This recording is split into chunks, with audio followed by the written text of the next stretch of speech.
الحمد لله نحمده ونستعينه ونستغفره ونؤمن به ونتوكل عليه ونعوذ بالله من شرور أنفسنا ومن سيئات أعمالنا من يهده الله فلا مضل له ومن يضلل فلا هادي له ونشهد أن لا إله إلا الله وحده لا شريك له ونشهد أن سيدنا ومولانا محمدا عبده ورسوله صلى الله عليه وعلى آله وأصحابه وأزواجه وأتباعه وبارك وسلم تسليما كثيرا كثيرا أما بعد فأعوذ بالله من الشيطان الرجيم بسم الله الرحمن الرحيم ادفع بالتي هي أحسن صدق الله العظيم. وقال النبي صلى الله عليه وسلم ما من شيء أثقل في الميزان من حسن الخلق أو كما قال عليه الصلاة والسلام. اللهم صل على محمد في أول كلامنا اللهم صل على محمد في أوسط كلامنا اللهم صل على محمد في آخر كلامنا. علم و عمل کی دنیا میں اس طرح گزارا کرتے ہیں علم و عمل کی دنیا میں اس طرح گزارا کرتے ہیں اخلاق سے مارا کرتے ہیں احسان سے جیتا کرتے ہیں. بزرگان محترم عزیزان گرامی، درخت اپنے پھل سے پہچانا جاتا ہے. جس درخت کا پھل اچھا ہو لوگ اسے اپنے گھروں میں لگا کر خوش ہوتے ہیں، اس درخت کی نگرانی کرتے ہیں، اس درخت کو کوئی نقصان پہنچنے نہیں دیتے. کوئی بچہ یا جانور اس درخت کو نقصان پہنچائے تو اسے ناراض ہوتے ہیں اور اسے تنبیہ کرتے ہیں. اس کے بالمقابل جس درخت کا پھل کڑوا ہو، جس کے پھل میں کیڑے پڑے ہو، جس درخت پر کانٹے ہی کانٹے ہو، تو لوگ اس کے قریب سے گزرنا بھی پسند نہیں کرتے بلکہ اس پیڑ کو ہی اس درخت کو ہی کاٹ دیتے. انسان اپنے اخلاق سے پہچانا جاتا ہے. جس انسان کے اخلاق اچھے ہو، جو لوگوں کے ساتھ مل جل کر رہے، اللہ کے بندوں کے لیے راحت جان بن کر رہے، تو لوگ اس کے ساتھ رہ کر خوش ہوتے ہیں، اس کو اپنے دل میں جگہ دیتے ہیں، اس کے ساتھ رہنے کے دل میں آرزو اور تمنا کرتے ہیں، کیونکہ یہ انسان اللہ کے بندوں کے لیے رحمت بن کر جیتا ہے. اسی طرح جس انسان کے اخلاق اچھے نہ ہو تو لوگ اس کے ساتھ رہنا بھی اور اس کے پاس بیٹھنا بھی پسند نہیں کرتے. اسی لیے شریعت نے دین اسلام میں اچھے اخلاق پر بہت ہی زور دیا ہے. انسان وہی ہوتا ہے جس میں انسانیت ہو، جو اللہ کے بندوں کے لیے رحمت بن کر رہے، جو دوسروں کو فائدہ پہنچائے، سکھ پہنچائے، دوسروں کی مصیبتوں میں کام آئے، دوسروں کے عیبوں کی پردہ-پوشی کرے، اللہ کے مخلوق کے ساتھ اللہ رب العزت کی نسبت سے محبت کرے، اسی کو کہتے ہیں انسان. اور جو انسان دوسروں کے دل دکھائے، جو انسان دوسروں کے لیے وبال جان بن کر رہے، جو انسان دوسروں کے لیے مصیبت بنے، وہ انسان نہیں، وہ حیوان ہے، بلکہ حیوانوں سے بھی بدتر ہوتا ہے. قرآن کریم میں اللہ نے سورۃ الاعراف میں فرمایا اولئک کالانعام بل هم اضل، کہ یہ تو جانور ہے بلکہ جانوروں سے بھی بدتر ہے. اولئک هم الغافلون، غفلت میں پڑنے والے ہیں. عزیزان گرامی، امام غزالی علیہ الرحمہ نے اپنی کتاب کے اندر لکھا ہے کہ جانور 3 طرح کے ہوتے ہیں. کچھ جانور ہیں جو اپنی تکلیف برداشت کر لیتے ہیں مگر دوسرے جانوروں کو ایذا اور تکلیف نہیں دیتے، دوسرے جانوروں کو نہیں کاٹتے، جیسے گائے، بھینس، بکری وغیرہ. بکری کتنی بھوکی کیوں نہ ہو، وہ دوسرے جانوروں کو نہیں کاٹے گی، ان پر حملہ نہیں کرے گی، وہ اپنی بھوک برداشت کر لے گی مگر دوسری بکری کو ایذا اور تکلیف نہیں پہنچائے گی. گائے دوسری گائے پر حملہ نہیں کرے گی، وہ بھوکی ہوگی مگر بھوک برداشت کر لے گی. تو یہ سب سے بہتر جانور ہے کہ جو اپنی راحت کے لیے اپنے فائدے کے لیے دوسرے جانوروں کو ایذا اور تکلیف نہیں پہنچاتے. تو اپنی تکلیف برداشت کرنے اور دوسرے جانوروں کو تکلیف نہ دینا یہ ان کی صفت ہے. اور یہ ایسے جانور ہے جو دودھ کے ذریعے ہمیں فائدہ پہنچاتے ہیں. جب دودھ دینا بند کر دیں گے تو ہم نکال کے کھا جاتے ہیں. تو یہ جانور کی ایک قسم. جانوروں کی دوسری قسم وہ ہے کہ جب ان کو ضرورت پڑتی ہے تو وہ دوسرے جانوروں کو کاٹتے ہیں اور ان کو کھا جاتے ہیں. لیکن جب ضرورت نہ ہو تو ان کو کوئی پرواہ نہیں ہوتی. جیسے شیر بھیڑیا وغیرہ مشہور ہے کہ جب شیر کا پیٹ بھرا ہوا ہو تو اس پر وہاں بھی چڑھ کے لاتے تو وہ سویا رہتا ہے. لیکن جب ضرورت ہوگی تو وہ دوسرے جانوروں کو کاٹے گا, ان پر حملہ کرے گا اور ان کو کھا جائے گا. لیکن جب ضرورت نہ ہو یعنی اس کو بھوک نہ ہو تو اس کو کوئی پرواہ نہیں کہ کون اس کے قریب میں اور کون نہیں. اور جانوروں کی ایک تیسری قسم وہ ہے کہ جو ہمیشہ دوسرے جانوروں کو اور دوسروں کو نقصان پہنچانے کے ڈر پہ رہتے ہیں, حالانکہ اس میں ان کا اپنا فائدہ بھی کوئی نہیں ہوتا. جیسے سانپ بچھو وغیرہ. بچھو جب کسی کو کاٹتا ہے ڈر پاتا ہے تو اس کو کون سا مزہ آتا ہے؟ یا اس کی بھوک اتر جاتی ہے یا اس کو نیند اچھی آ جاتی ہے؟ بس عادتاً وہ دوسروں کو کاٹتا ہے, حالانکہ اس میں اس کا اپنا بھی کوئی فائدہ نہیں ہوتا. تو یہ جانوروں میں سب سے بدترین قسم ہے. چنانچہ بچھو کی عادت ہے کہ کسی چیز کے ساتھ لگے گا تو وہ اس کو اپنا ڈنک ضرور لگائے گا. تو قرآن کریم میں اللہ نے فرمایا اولئک کالانعام بل هم اضل, کہ یہ تو جانور ہے بلکہ جانوروں سے بھی بدتر ہے. اس کا کیا مطلب؟ اس کا مطلب یہ ہے کہ جب انسان حیوان بن جاتا ہے تو یہ سب سے بدترین قسم کے جانوروں کے مانند بن جاتا ہے. سانپ اور بچھو جیسا بن جاتا ہے کہ اس کا اپنا فائدہ بھی کوئی نہیں ہوتا مگر وہ دوسرے انسان کا دل دکھاتا ہے, اللہ کے بندوں کو دکھ پہنچا رہا ہوتا ہے, ان کے راستے میں روڑے اٹکا رہا ہوتا ہے, اپنے سے نیچے والوں کو, اوپر والوں کو, دائیں بائیں والوں کو مصیبت میں ڈالا ہوا ہوتا ہے. اسی لیے آپ نے کچھ لوگوں کو کہتے سنا ہوگا کہ میں نے اس کا دل جلایا, اور پھر جیسے آپس میں باتیں کرتی رہتی ہے کہ میں نے ایسی بات کہی کہ وہ اندر ہی اندر جلتی رہے گی. یہ بندے دوسروں کو نقصان پہنچاتے, تکلیف پہنچاتے, ایذا پہنچاتے اور مزید اوپر سے خوشیاں مناتے. اللہ نے فرمایا اولئک کالانعام بل هم اضل, کہ یہ تو جانور ہے بلکہ جانوروں سے بھی بدتر ہے. عزیزان گرامی, اللہ تبارک تعالیٰ نے ہمیں انسان بنایا ہے, مرتبہ انسانیت پر فائز کیا ہے, اس لیے ہمیں چاہیے کہ ہم اچھے اخلاق کے ساتھ زندگی گزاریں.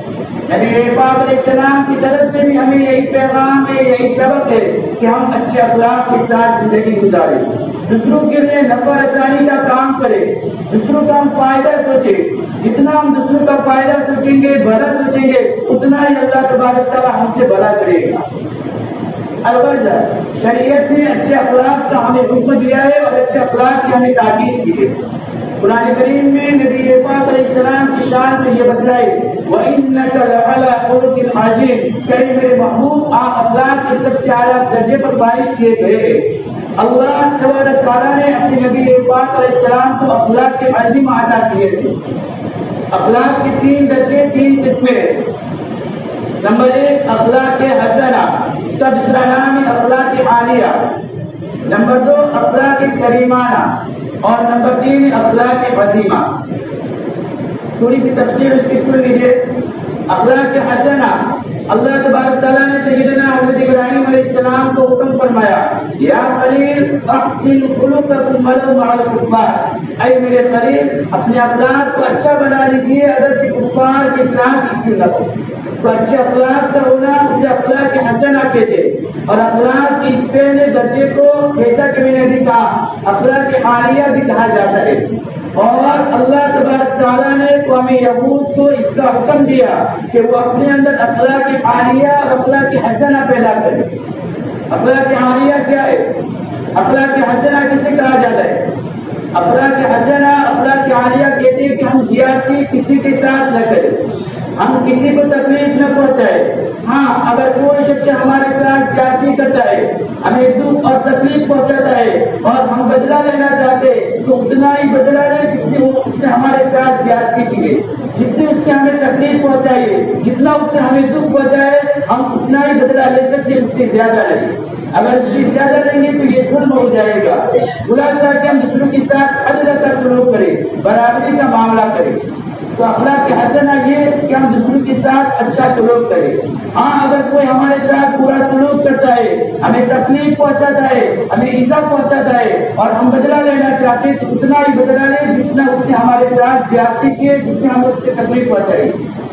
تورات کے اندر بھی اللہ تبارک تعالیٰ نے اس کا حکم دیا تھا جو قرآن کریم نے نقل کیا ہے، ان النفس بالنفس والعین بالعین والانف بالانف والاذن بالاذن والسن بالسن، کہ جان کے بدلے جان، آنکھ کے بدلے آنکھ، ناک کے بدلے ناک، کان کے بدلے کان۔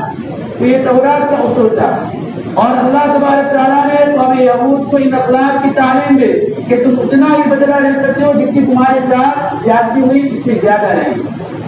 یہاں پہ ایک بات یہ سمجھے، آج جو لوگ یہ کہتے ہیں کہ ہم اینٹ کا جواب پتھر سے دیں گے، یہ غلط ہے، ایسا نہیں کر سکتے۔ یہ اینٹ کا جواب پتھر سے دینے کی جو لاجک ہے، جو منطق ہے، وہ بتا رہی ہے کہ آج ہمارے اندر اخلاق نام کی کوئی چیز نہیں۔ اس سے بڑی بد اخلاقی کیا ہو سکتی ہے کہ ہم عید کا جواب پتھر سے دیں؟ یہ انتقام اور اس انتقام کی ہوس سے آج ہم لوگوں کو برباد کر کے رکھ دیا ہے۔ آج ہماری حالت یہ ہے کہ ہم کسی کا اچھا دیکھ ہی نہیں سکتے۔ اگر ہمارے بس میں ہوتا تو ہم کسی کو زندہ بھی نہ دیکھ سکتے، جیسے کہ کفار نبی پاک علیہ السلام کو وَإِن يَكَادُ الَّذِينَ كَفَرُوا، وہ چاہتے ہیں کہ آپ کو اپنی نظروں سے گرا دے۔ ایسے ہوتا ہے، وہ ایسی نظروں سے دیکھتے ہیں، کیوں؟ اخلاق نہیں۔ تو یہ اخلاق کے قسم، پہلی قسم اخلاق حسنہ، اس کا دوسرا نام ہے اخلاق عالیہ۔ اخلاق کی دوسری قسم ہے اخلاق کریمانہ۔ اللہ تبارک تعالیٰ نے قوم نصارہ کو، عیسائیوں کو اس کے بلند درجے کا خلق عطا فرمایا، جس کو اخلاق کریمانہ کہا جاتا ہے۔ اخلاق کریمانہ کا مطلب یہ ہے کہ ہم دوسروں کے ساتھ اچھا سلوک کریں۔ اگر کوئی ہمارے ساتھ برا سلوک کرتا ہے تو اسے معاف کر دیں۔ ہم دوسروں کے ساتھ اچھا سلوک کریں، اگر کوئی ہمارے ساتھ برا سلوک کرتا ہے تو ہم اسے معاف کر دیں۔ اسی لیے عیسائی اپنی محفلوں میں بڑے مزے سے یہ بات دہراتے کہ اگر کوئی تمہارے ایک رخسار پہ تھپڑ مارے تو اللہ کے واسطے تم اسے معاف کرو اور اپنا دوسرا رخسار بھی اسے پیش کر دو۔ تو یہ معاف کرنے کو اخلاق کریمانہ کہا جاتا ہے۔ یہ کریموں کا کام ہوتا ہے کہ وہ معاف کر دے گے۔ کوئی جہالت کی بات کرے تو اس سے نہ بچے، اس کو جواب نہ دے۔ پیر ذوالفقار صاحب نے اپنے خطبات میں ایک واقعہ نقل کیا ہے کہ سیدنا حضرت عیسیٰ علیہ السلام کھڑے تھے، ایک آدمی نے آ کر الٹی سیدھی باتیں کرنا شروع کر دی۔ آپ اس کو دعائیں دے رہے ہیں، وہ آپ کو گالیاں دے رہا تھا، آپ آگے سے اس کو دعائیں دیتے جا رہے ہیں۔ ایک آدمی نے دیکھا تو کہنے لگا عجیب بات ہے، کیا معاملہ ہے کہ وہ تو آپ کو گالیاں بک رہا ہے اور آپ آگے سے اس کو دعائیں دے رہے ہیں؟ تو آپ نے فرمایا کل اناء یترشح بما فیہ، ہر برتن کے اندر سے وہی نکلتا ہے جو اس کے اندر موجود ہوتا ہے۔ تو اس کے اندر جو کچھ ہے وہ نکل رہا ہے اور میرے اندر جو کچھ ہے وہ نکل رہا ہے، یعنی جس کے اندر شر ہوگا تو شر ہی باہر نکلے گا اور کسی کے اندر خیر ہوگی تو خیر ہی باہر نکلے گی۔ عزیزان گرامی، آج ہماری حالت کیا ہے؟ ذرا غصہ آتا ہے تو پھر ہماری حقیقت بھول جاتی ہے، پھر ہمیں یہ بھی یاد نہیں رہتا اور ہمیں یہ بھی پتہ نہیں چلتا کہ ہمارے سر پہ عمامہ ٹوپی ہے، چہرے پہ سنت سجائی ہوئی ہے، بس گالیاں بکنا شروع کر دیتے ہیں۔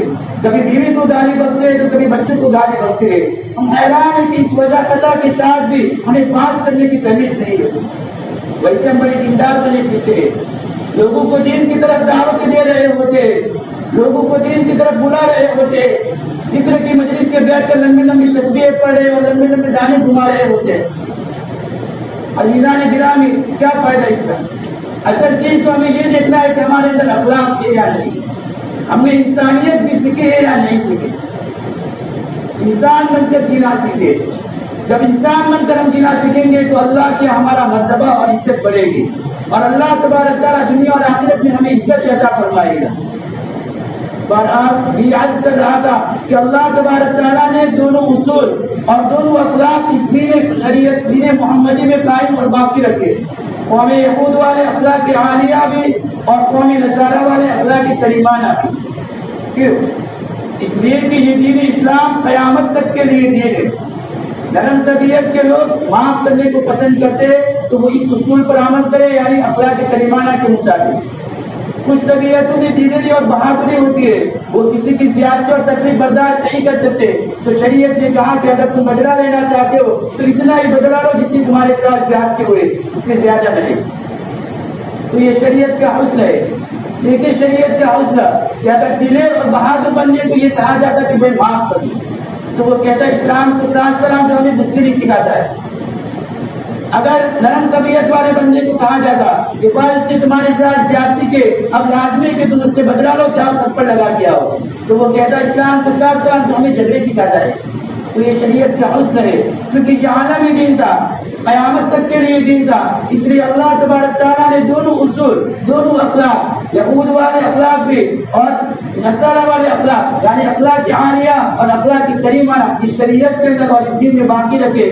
جو بندہ اپنے لیے جس حال میں ہو بہتر اصول پسند کر سکے۔ تو یہ دو قسمیں، اخلاق حسنہ اور ایک اخلاق کریمہ، اور تیسری قسم ہے اخلاق عظیمہ۔ امت محمدیہ کو اللہ تبارک تعالیٰ نے اس کے بھی بلند درجے کا ایک خلق عطا فرمایا جس کو اخلاق عظیمہ کہا جاتا ہے۔ اخلاق عالیہ اور اخلاق کریمہ سے بھی اونچا۔ اخلاق عظیمہ کیا ہے؟ اخلاق عظیمہ یہ ہے کہ اگر کوئی ہمارے ساتھ برا سلوک کرتا ہے، برا برتاؤ کرتا ہے، تو فقط یہی نہیں کہ ہم اس سے بدلہ نہ لیں، اسے معاف کر دیں، بلکہ الٹا اس کے ساتھ ہم احسان کا معاملہ کریں، بھلائی کا سلوک کریں۔ قرآن کریم میں اللہ نے فرمایا، جو آیت کریمہ میں آپ کے سامنے تلاوت کی، ادفع باللتی ہی احسن، کہ جو آدمی تمہارے ساتھ برا سلوک کرے، برا برتاؤ کرے، تو تم الٹا اس کے ساتھ بھلائی کا معاملہ کرو، اچھائی کا سلوک کرو، یعنی بروں کے ساتھ بھی اچھے اخلاق سے پیش آؤ۔ نبی پاک علیہ السلام کی شان کو اللہ نے یہ بیان فرمائی، جیسا کہ میں نے آپ کے سامنے عرض کیا، وَإِنَّكَ لَعَلَىٰ خُلُقٍ عَظِيمٍ، اے میرے محبوب آپ اخلاق کے سب سے اعلیٰ مرتبے پر فائز کیے گئے ہیں۔ اخلاق عظیمہ کی ایک مثال، بہت ساری مثالیں، بس ایک مثال میں آپ کے سامنے عرض کر دوں۔ دیکھیے غزوہ احد کے موقع پر صحابہ کرام رضوان اللہ تعالی اجمعین سے ایک اجتہادی غلطی ہو گئی تھی، وہ یہ کہ نبی پاک علیہ السلام نے 50 تیراندازوں کا ایک دستہ پہاڑ کے جگہ پر مقرر کیا تھا، اور آپ نے یہ تاکید کی تھی کہ اپنی جگہ کو مت چھوڑنا۔ اب صحابہ کرام یہ سمجھے کہ ہماری ڈیوٹی لگی ہے، جب تک کفار بھاگ نہیں جاتے ان کو شکست نہیں ہو جاتی، اور اللہ تبارک تعالیٰ نے ابتدا میں مسلمانوں کو پتہ عطا فرمائے کافروں کو شکست ہوئے، تو سارے مسلمان صحابہ مال غنیمت جمع کر رہے، تو ان لوگوں نے سوچا کہ ہم بھی ان کی مدد کریں مال غنیمت اکٹھا کرنے میں، چنانچہ وہ لوگ اس جگہ کو بھاری چھوڑ کے نیچے اتر آئے۔ البتہ خالد بن الولید رضی اللہ عنہ جو اس وقت تک مسلمان نہیں ہوئے تھے، اس جگہ کو خالی دیکھ کے انہوں نے اس طرف سے آ کے حملہ کر دیا، جس کے نتیجے میں 70 صحابہ کرام نے جام شہادت نوش فرمایا۔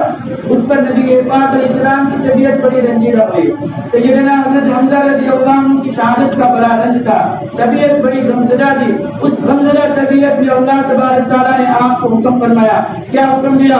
فاعف عنہم، اے میرے محبوب ان صحابہ کرام سے جو اجتہادی غلطی ہو گئی ہے، سمجھنے کی غلطی ہو گئی ہے، ان کی نیت بری نہیں تھی، وہ یہ سمجھے کہ کفار پستہ ہو گئے، شکست تک آ گئے، تو آپ ان کو معاف کر دیجیے، فاعف عنہم، انہیں معاف کر دیجیے، اور فقط معاف بھی نہیں کرنا بلکہ واستغفر لہم، ان کے لیے استغفار بھی کیجیے کہ اللہ تبارک تعالیٰ بھی انہیں معاف کر دے، اور اس سے بھی آگے بڑھ کے فرمایا وشاورہم فی الامر، معاف بھی نہیں کرنا بلکہ معاف کرنے کے ساتھ ان کے لیے استغفار بھی کیجیے اور ان کو اپنے مشوروں میں شامل بھی کرنا ہے۔